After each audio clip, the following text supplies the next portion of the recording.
Hey everyone. So I'm so excited to have another interview today. This is an interview I've been looking forward to for quite a while. And so I'll just start with the first question on the list, which is, would you be willing to introduce yourself?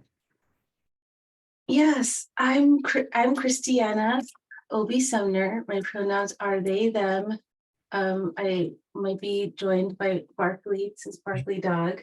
Um, Awesome. I, I'm founder and principal consultant of Epiphanies of Equity, LLC. We're a social equity consulting group that does consulting, research, and advocacy. We say social equity in that I guess I could say here, special interest has always been why do humans human? And when humans are humaning with other humans, certain human things happen. So social equity is meant to be how we could be an equitable society with each other.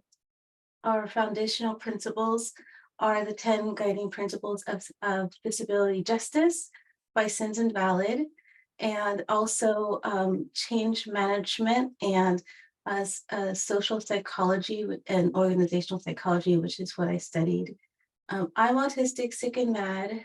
I'm Black, specifically, my family landed in Sadlertown, New Jersey, when they came to the United States, or was able to find a space to be free. Sadlertown is a historic Black space in South Jersey on the land of the Lanai Lenape. And Sadlertown was land with water gifted to the Black folks who were able to get there from the Lanai Lenape, brokered by Quakers. The Epiphanies of Equity also seeks to live disability justice values of amplifying the voices and leadership of those most impacted. So everyone at Epiphanies of Equity are BIPOC, we're all LGBTQIA+, and we're all disabled. Thank you so much for the introduction. I really appreciate your work and your mission. The second question I had is just you've written so many excellent articles about new topics and intersectionality. And I was wondering, what are some aspects of your own intersectional identities that bring you joy? You know, it's there's a lot. The one that comes up in this moment, because I feel like in different moments it'd be a lot of different things. So everyone in my family is Black and disabled, and a lot of folks in my family are Black, disabled, queer, trans, or gender nonconforming. My mom disabled, very neurodivergent, and um, sort of also used to be a DJ. Her special interest is music, and she used to DJ in the ballrooms in the 90s. So a lot of my youth was sometimes getting to be in the ballroom culture of the 90s. My grandma was also sick and mad, and was we didn't have the language back then, but I would say my grandma would have been non-binary and pansexual. And so she was also the one who introduced me to empowerment in sex work, which is also something that I am an advocate for. I do burlesque and other sex work from an empowering space. My uncle Wayne was also sort of a additional parent figure alongside my mom. If we had the language back then, I would say my uncle Wayne would have, I would say definitely gender nonconforming, perhaps trans, if they had the opportunity to be an asexual. And he also taught me a lot about anti-capitalism and sort of radical redistribution. He, while he he was someone who went through the school to institutionalization pipeline, in that he used to seek out, like in the 70s throughout his life going forward, he would find like luxury credit cards. He would call like French chateaus and stuff, and do like credit card verifications, and use the credit cards to help our family who was very under-resourced. And so a lot of my survival was from that, which I know might sound one way, but it also sort of showed, how in some cases radical redistribution could happen. And so, growing up, especially like Black and just autistic, um, and mad, going through school, I was definitely experienced a lot of those situations where, like, especially as a Black a femme presenting person, and being born in the mid 80s, like, imagine like the 88 was only passed in 1990, right? And just because a law is passed doesn't mean people like do it. Like to this day, we're still having issues. So when I started going to school in the early 90s, like they didn't have barely anything in place for disabled students, but especially being, a under-resourced, often unhoused, autistic, um, Black person. And, for most of my life until I got sick in 2015, I was also a fat person experiencing a lot of fat phobia. And I was also large as a child. So there was a lot of those things that, if I didn't have my family who experienced these things, they were able to see what the school was doing or how the institutions was storying me, or how they were trying to sort of put me through that pipeline. I think I might have internalized a lot of those things or had seen them as bad or things like that. But I feel like because of my family seeing how they advocated for me, they fought for me, even when I did experience several years of sort of involuntary institutionalization, my family fought the entire time about it. And so now that I'm in this space and I've been able to start EOE, those things that even cause difficulties in school and in jobs are now a source of joy because I can sort of be my full self and have those experiences and that support and that community from the beginning to show that they are things to love about myself and how they even interact in the beauty of those things and how our ancestors, either from our Obeah ancestors in Jamaica or Igbo ancestors in Nigeria, or even just ancestors in the mid-Atlantic United States, how this is not something to be upset about or ashamed about. It's something to be celebrated and to be seen as something beautiful. And so I think that intersection of being Black, autistic, sick, mad, not gender non-conforming, all those things, it's something that brings me joy at this point that I can continue on in a lot of ways, the legacy of my ancestors and elders. Thank you so much for your answer. And I'm so glad that you were able to have the family support to not feel like that amount of shame and to have that advocacy. And my other question is sort of related to the pipeline you mentioned. I learned so much from reading your article, Disability So White: Reflections on Race and Disability on ADA Day. So this is kind of a long question, but is there anything that you'd like the listeners of our channel to know about, I guess, your experience, the school to prison pipeline more generally, or how to avoid being an Ursula ally? And are there specific priority changes or policy shifts that you'd like to see in the neurodiversity movement to create a more inclusive environment for BIPOC neurodivergent people? Yeah. So first, like I'll explain what I mean by an Ursula ally. So there's a lot of times when I talk about social equity stuff or that, I mean, honestly, they can get really nerdy, really academic. And so there's a lot of these things, a lot of the stuff that I talk about in my special interest stuff are just like, I'm gonna, I'm done with the camera. There's a lot of stuff I talk about in my work where I had the experiences beforehand, obviously, but I didn't have the language for it. I think sometimes that's by design. Like doctors will use certain terms or teachers will use certain terms in front of you, and then you're like, what is that now? And like because you don't know it, you can't advocate for yourself. So Going to university was actually a way for me to try to get out of the institutionalization system. So they told me I was too disorganized to go to school when I tried to go. And so when I learned about what some of those like larger terms were, then I tried to say, okay, well then how can I break it down into like a metaphor or something so that it's more digestible? And so Ursula Ally came from that. So um, the Ursula Ally term came from a lot as most of my metaphors come from as I was watching something and I'm like, oh, and this was when I was watching Little Mermaid. And you know the scene in The Little Mermaid where Ursula's like, I can help you attain your wish of being able to go and be with like Prince Eric and stuff, but you have to give me your voice. And then Ursula took Ariel's voice and put it in the locket and then was using that voice to go and do things on her behalf.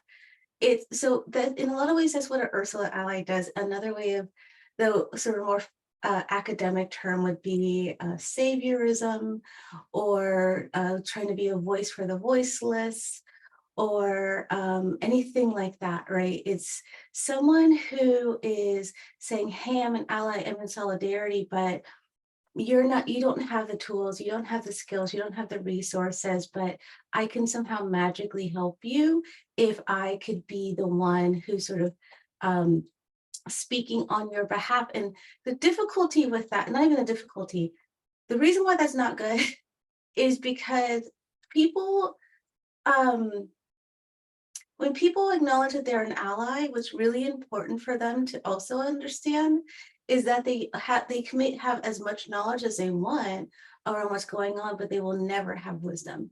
And so one of the things I try to explain to clients who are wanting to be in solidarity with any community or their intersections, they'll say, well, how can I be in solidarity with disabled folks? How can I be in solidarity with BIPOC or whatever? I say, you know, there's a difference between knowledge and wisdom.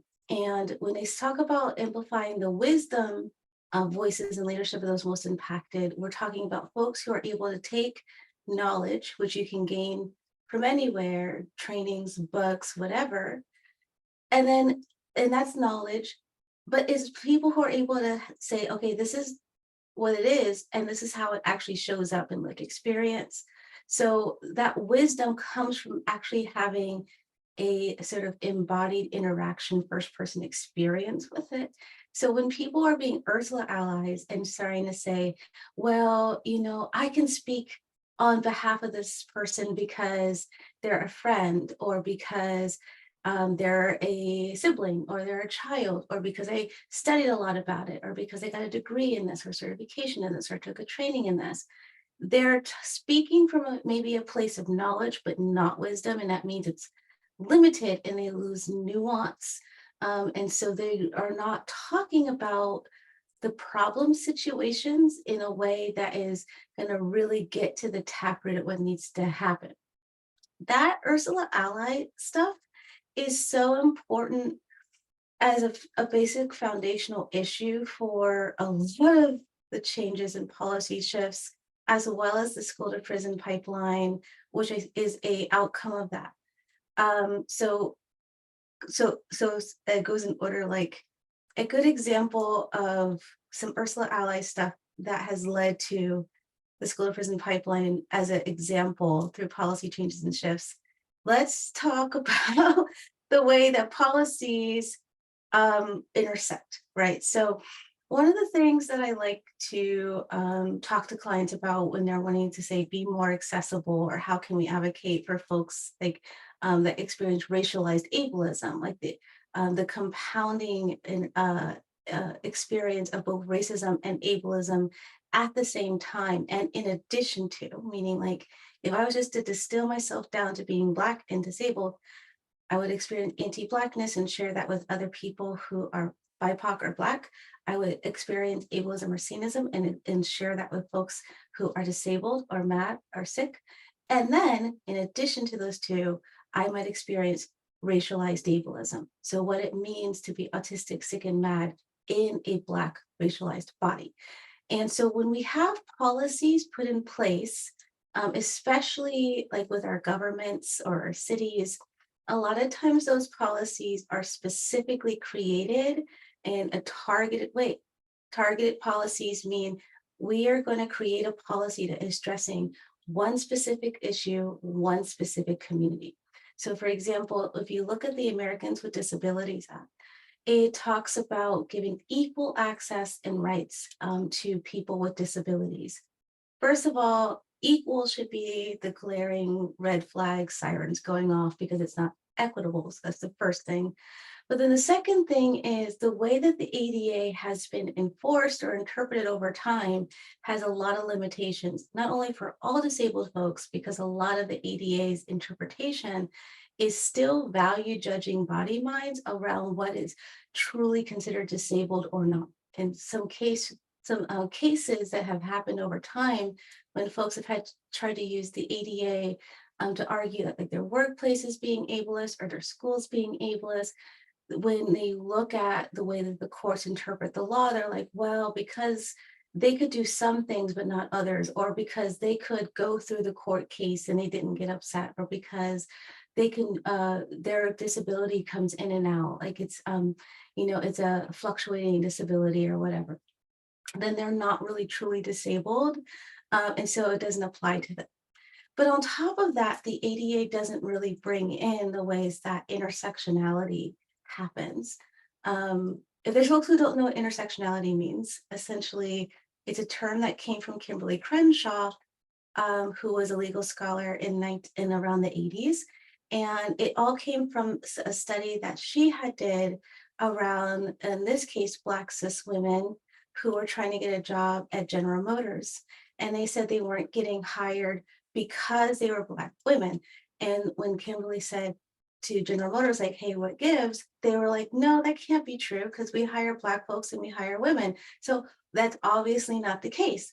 But when Kimberly Crenshaw looked at the demographics of who was hired there, they were hiring Black folks, but they were hiring Black cis men for warehouse work, like manufacturing line house work. And they were hiring women, but they were primarily hiring women for front of house administrative work. So in this case, the intersectional impact was that as a Black cis woman, they wouldn't hire you for the back of house work because they didn't think that women would be able to work on the warehouse floor. So there was sexism there. And then they wouldn't hire Black women for front of house because they may not match the stereotype or the aesthetic of who would be the secretaries. So not only was there sexism there, but also anti-Blackness. So she came up with a term in that case called misogynoir, or the NOIR at the end, so misogyny towards Black folks. And that's how that was a compounded impact. Similarly, a lot of our laws, like in that case, happen with Black folks too, or BIPOC folks, or folks who are racialized or having other sort of experiences of racialization when they're disabled. That's what leads in a lot of ways to the school to prison pipeline, because we have found in the public education system, or really in general, I mean, the school to prison pipeline is sort of one example of a way that this shows up a lot.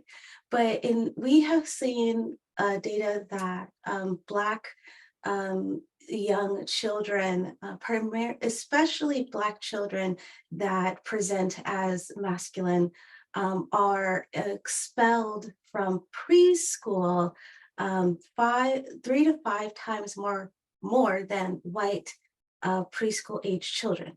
There is adultification, which is the tendency to see particularly Black children as older than they are, not only numerically or chronologically, but also developmentally.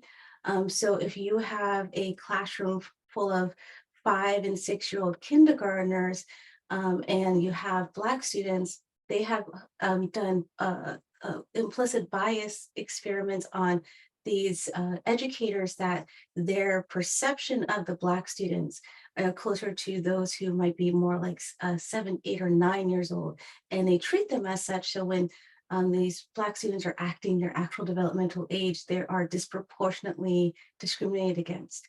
We know that folks with Black and Brown folks with intellectual and developmental disabilities, if they actually get a diagnosis at all, are diagnosed much later in their life, because it takes a lot of advocacy and fighting to actually get a diagnosis of that, which means they may go through maybe even their entire elementary school period, if not their entire public education period, not having any of the help, any of the supports, or any of the affirmation that they have a intellectual developmental disability. And on top of that, the tendency for folks is to diagnose BIPOC neurodivergent folks more with behavioral issues or disabilities as opposed to an intellectual developmental disability, which means if you are seeing a child in front of you and say they're having a meltdown because they're overstimulated by their environment.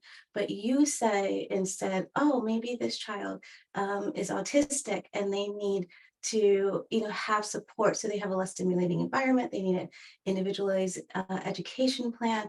You would say this child has oppositional defiance disorder, and so they need to be restrained, or they need to go to increased therapy with the guidance counselor or something like that. And those sort of ways that people are perceived, those biases, those expectations, those assumptions, all of those things compound over time. Those narratives get passed along from teacher to teacher, from school to school, from grade to grade. And after a while, once someone sort of targets you as a problem, then they'll start to exclude you from things, or even start to say this person is so out of control, then we need to essentially sequester them somewhere so they don't become an issue larger. And that is how you end up in prison. For me, I am someone who has a lot of shutdowns. And I also, you know, I'm a hider. I'm one of those people. So like there's a lot of time I might not go to class. If I was overwhelmed, I would go find a single stall bathroom, or really a lot of times a closet, and I'd hide out in the closet because I was overwhelmed. I was also bullied a lot. And in elementary school, they were just like, your child isn't playing correctly. They're not like meeting the developmental stages. And it was interesting because they kept like testing me. There's, as a lot of people know, the testing, days and days and days of testing, and it happens like every other month. And that would overwhelm me too. And so they would always be like, oh, they have developmental delay, or they have these things. I had asynchronous learning. So they would be like, you're scoring like 95th percentile in verbal and reading, but like 10th percentile in math. We don't understand it. And so they would go to my mom and say, well, we would be able to give them an individualized education plan, but you have to take them to this special doctor to get a formal diagnosis of being autistic. But my mom, single mom, she has a disability that didn't really, for the most part, like she was trying not to work in the traditional workplace because that was overwhelming, and we didn't have money, and state insurance didn't pay for that doctor. So since we couldn't get that, they just sort of, I was always just sort of like, we're not going to work with this kid, or we're just going to leave them be. And then by the time I got to high school, I guess they wondered if I was on drugs. So they started having the DARE officer pull me out of class and talk screen me a lot, send me to the guidance counselor. And then when, of course, like all my talk screens came back clean, then the teachers would get frustrated and they would send me to this room in the school called the box, which was this windowless room in the basement of the school with one desk in it. And they would bring my lunch in there and everything, and my schoolwork. I wasn't even allowed to go out for recess. And then the last year of high school, because they are like, let's just skip you a grade because like, and then you can leave earlier. Like 2 months before I was supposed to graduate, I don't even know what happened or why they did it, but they pulled me out of class and they sent me to an inpatient floor hospital. And they called my mom, was like, "Oh, your child crashed and burned." And my mom was like, "What are you even talking about?" And so my mom fought to allow me to at least graduate. So I did that. And then they kept like sending these things to get me in the hospital. My mom tried to move me to Kentucky, but by the time I got there, it ended up being about 6 years where it was just impossible to not find myself like picked up by the police and put in institutions, because in Kentucky they had this thing called a mental inquest warrant. So anyone, whether it's a therapist, a teacher, or someone in your family or your household, they could go and they can say, "Hey, we think this person's a threat to themselves or others," and it would force the police to pick you up and take you to the institution, and then it was up to the psychiatrist to let you go. And so if you, in my case, it was my mom's ex who was abusive, who was weaponizing it to get me out of the house. And, but all the psychiatrist saw was I kept coming in, I kept coming in, I kept coming in. So it ended up being years of my life before I could find a way out. So, I mean, I share that sort of process too, because in terms of policy shifts, that I think is really concerning right now is that there's more and more states, because of, I guess they feel like it's a way to address chronic houselessness, are starting to put things in place like these mental inquest warrants, where if you are unhoused, then anyone can create a report that would then involuntarily institutionalize folks.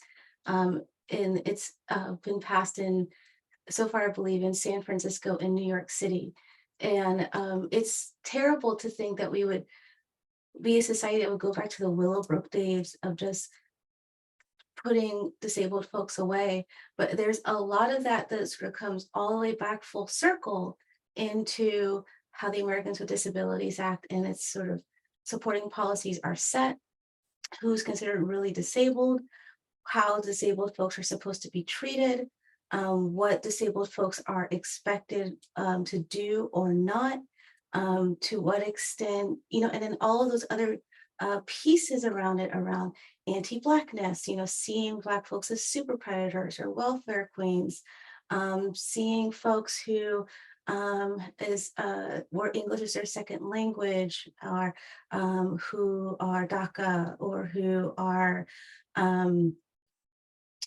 any of these, or who are your trans or gender non-conforming, all of these different things that we know that are also impacted and discriminated against and marginalized and criminalized, all intersect with this if they feel that you have a disability, especially neurodivergent. It just then, it's almost like you are seen as this disposable person.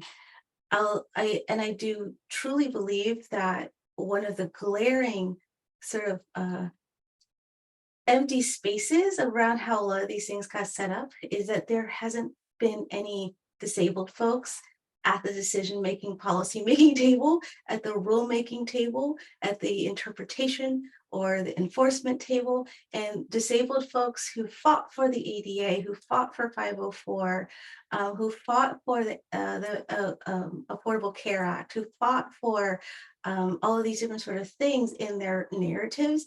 Those stories and those experiences sort of get sucked up, and these folks who are, whether they're legislators or whether they're advocates or whether they're teachers or even teachers and parents or whatever, will say, "Oh, we hear your experiences as a community, so we're going to take your voices and your stories into our little locket of power," right? Whether that's the legislative session, whether that's the PTA meeting, whether that's the curriculum building, whatever that is, and then we're going to reconstruct it in a way that makes you seem, feel like maybe we're going to help you, but really we're using it to perpetuate these sort of dynamics of power.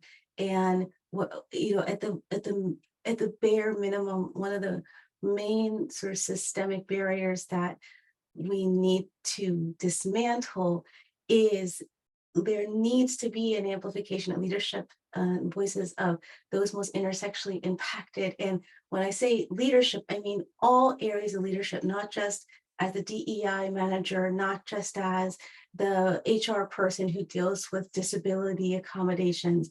I'm talking about CEOs and CFOs and politicians and legislators and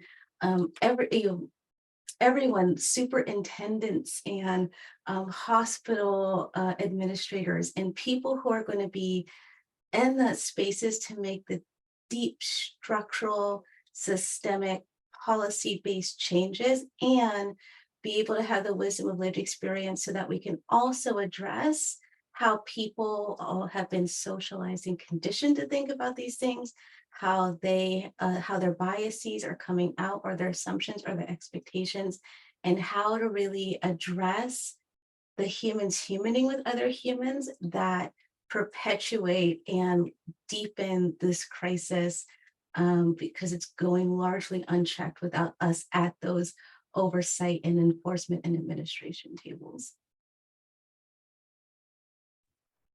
Thank you so much for that answer.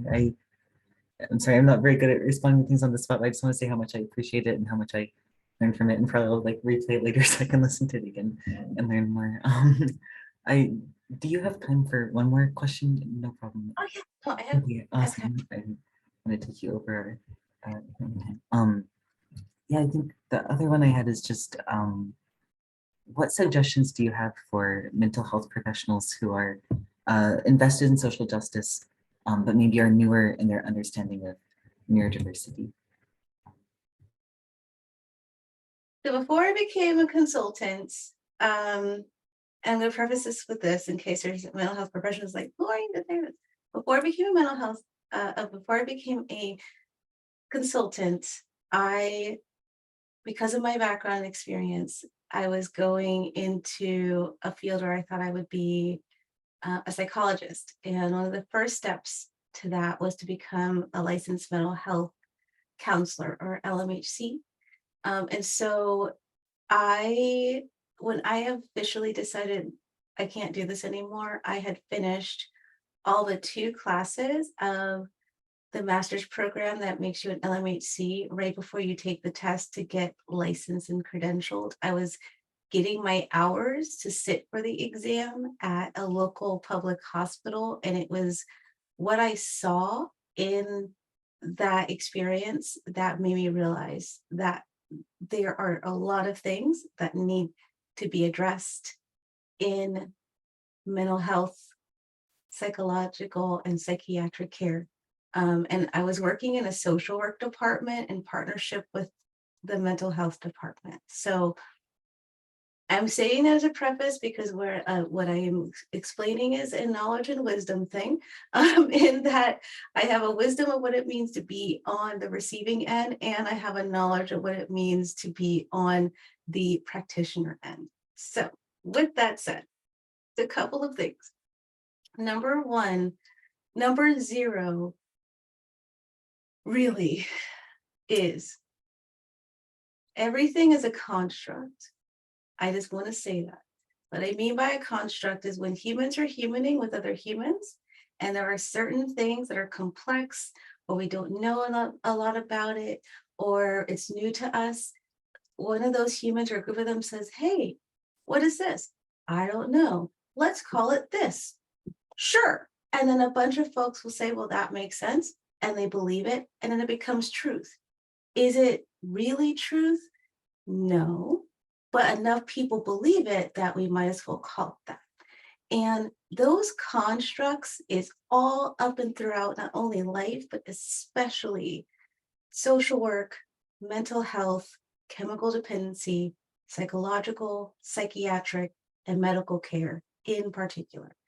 The reason why I say that, an example of this is the DSM, or the Diagnostic and Statistical Manual, that is the essentially handbook that is used to determine whether or not someone has a certain diagnosis or not, and to what extent that diagnosis exists, and to what degree, and that also can play a huge role in how folks get access to help in school, help in work, help in the hospital, help from SSDI, just being actually affirmed and seen as a disabled person in a lot of ways is, especially from institutions and sort of authorities, is predicated on what this book says.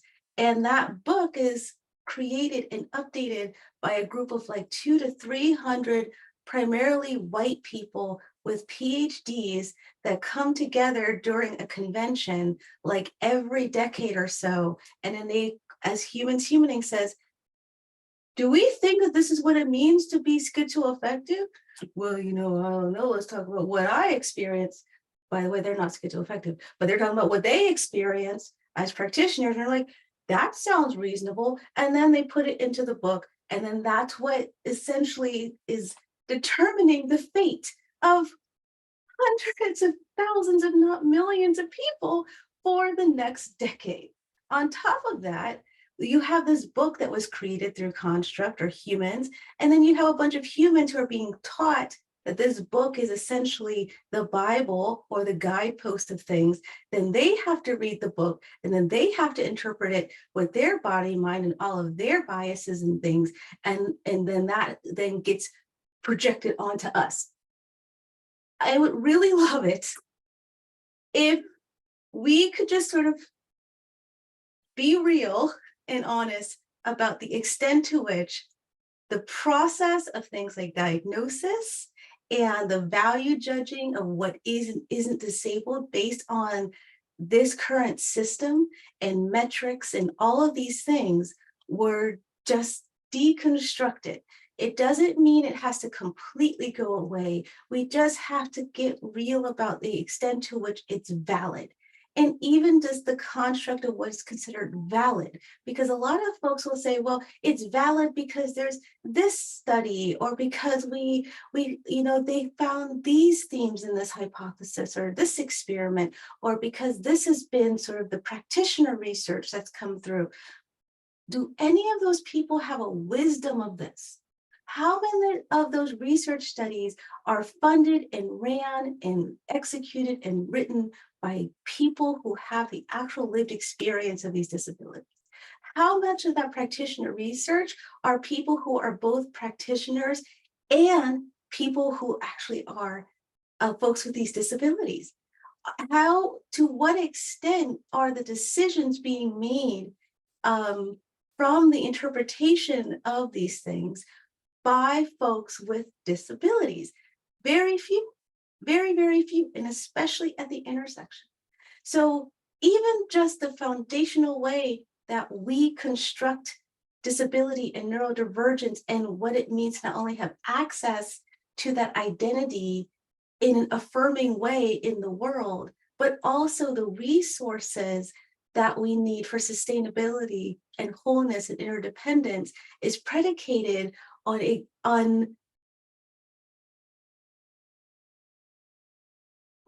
I don't even know. Is this essentially like we're just playing D&D at this point? And that's just that's just the cleric class over there who's just like making up spells about like, oh, and this is what this is going to be, roll 12. Oh no, I guess you don't qualify as being autistic now. Like that doesn't, it's, so I think that it's really important just to see the absurdity of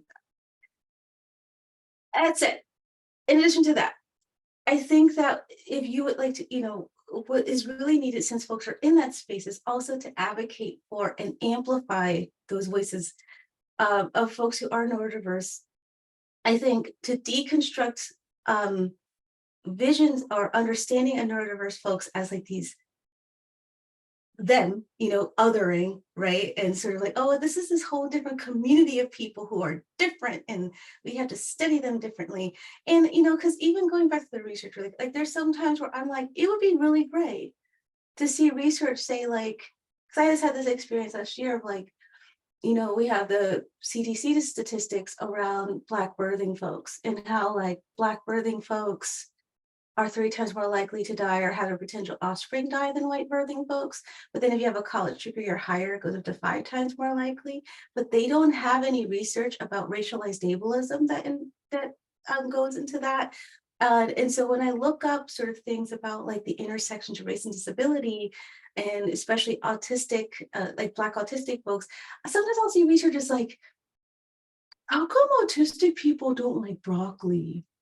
And I'm like, you got money for that, but we don't have money to do research on how come I can't go to the doctor and get good prenatal care because of racialized Satanism, but you can have money to do research on like why autistic people do echolalia in the movie theater. Like that's what's important. Like it just doesn't make any sense. So I do think that what's really important is actually amplifying those narratives and voices. And the way that you do that as an Ursula and not being Ursula ally is you don't need to be a voice for the voiceless.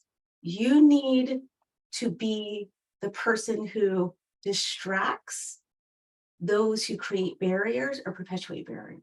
One of the best actual real life examples I saw of this here in Seattle in 2020, we had, a really huge organizing movement around the Seattle Police Department. And there was an amazing activist who also is Black, QT BIPOC, neurodivergent, named Nikita Oliver. And they were really well known as activists because they were also a lawyer and they had ran for office a couple times. And so another thing that people do is that they'll look for disabled folks who they like meet their qualifications, or they see as qualified or whatever, to invite them to tables. And they invited Nikita Oliver to like this round table with the mayor, but they wouldn't invite other community members that would have that wisdom of like on the ground experience. So I saw this video where Nikita Oliver went to this meeting that was supposed to be behind, this closed door, locked door meeting. And I think they were arguing with Nikita, like, we just want to talk to you. And Nikita was just like literally leaning on the door while it was open. And as they were talking to people arguing about it and the door was open, community members were just coming in through the door. Like they were just like, they were literally holding the door open for the community to be able to come in and have their voices amplified and heard. That has been like the most stark example for me of what we need folks to do in solidarity. We don't need you to go to the meeting and sit at the table and regurgitate our stories. We need, if you got an invite and they'll open the door for you, you lean on that door until everyone can get in, and so that we can be able to share the voices, our stories ourselves. And I think the last thing I would say for mental health professionals, going back to construct, one of the things I like to say to folks in solidarity is before you try to save the world, you really need to think about ways to save the world from yourself.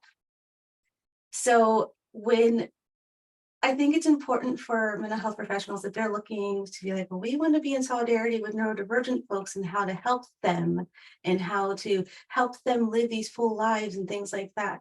Instead of looking at our community as folks who just need to somehow be fixed or somehow be trained or somehow need some sort of intervention because of the way that we are, perhaps look at the ways that those sort of beliefs or constructs or assumptions are creating an ecosystem that in itself is hostile to our liberation.